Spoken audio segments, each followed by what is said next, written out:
بسم اللہ الرحمن الرحیم۔ ریڈینٹ دین اسلام پیش کرتا ہے quantum theory and the Quran, the hidden connection between science and faith. Urdu میں ترجمہ: کوانٹم تھیوری اور قرآن، سائنس اور ایمان کا پوشیدہ تعلق۔ کیا آپ جانتے ہیں کہ سائنس کی سب سے حیرت انگیز دریافت کوانٹم تھیوری ہمیں قرآن کے ان حقائق کی یاد دلاتی ہے جو 1400 سال پہلے بیان ہوئے؟ یہ کہ کائنات میں ہر شے ایک پوشیدہ نظم کے تابع ہے، جہاں ذرے یعنی میٹر، توانائی یعنی انرجی اور وقت یعنی ٹائم سب ایک دوسرے سے جڑے ہوئے ہیں۔ آئیں آج جانتے ہیں کہ کوانٹم تھیوری کیا ہے، یہ کیسے دریافت ہوئی اور کیا قرآن میں اس کی کوئی جھلک موجود ہے۔ What is quantum theory? Quantum theory کیا ہے؟ آئیے دیکھیں۔ کوانٹم تھیوری فزکس کی وہ شاخ ہے جو مادے یعنی میٹر اور توانائی یعنی انرجی کے چھوٹے ترین ذرات یعنی پارٹیکلز کا مطالعہ کرتی ہے۔ یہ نظریہ 1900 میں میکس پلانک نے پیش کیا۔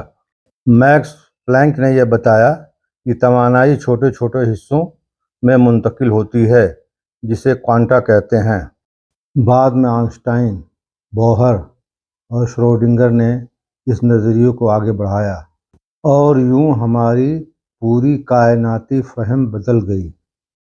کوانٹم تھیوری کے اس پیراگراف میں مشکل اردو کے الفاظ استعمال ہوئے ہیں، اس لیے میں آپ کی آسانی کے لیے انگلش ترجمہ بھی پیش کر رہا ہوں۔ Quantum theory studies how matter and energy behave at the smallest scales. In 1900, Max Planck introduced the idea that energy is released in tiny packets called quanta. Later, scientists like Einstein, Bohr, and Schrödinger expanded this idea, revolutionizing our understanding of the universe. آئیے دیکھتے ہیں قرآن اور quantum reality. قرآن کریم فرماتا ہے، اللہ ہر چیز کے ذرے ذرے سے باخبر ہے۔ سورہ سبا آیت 3۔ یہ آیت بتاتی ہے کہ اللہ تعالیٰ کے علم سے کوئی چیز پوشیدہ نہیں، چاہے وہ ایٹم سے بھی چھوٹی ہو۔ کوانٹم تھیوری ہمیں یہی سکھاتی ہے کہ حقیقت صرف وہ نہیں جو ہم دیکھ سکتے ہیں، بلکہ ہر ذرے کے پیچھے ایک پوشیدہ نظام کار فرما ہے۔ آج کوانٹم نظریہ ہماری زندگی کے ہر شعبے میں داخل ہو چکا ہے۔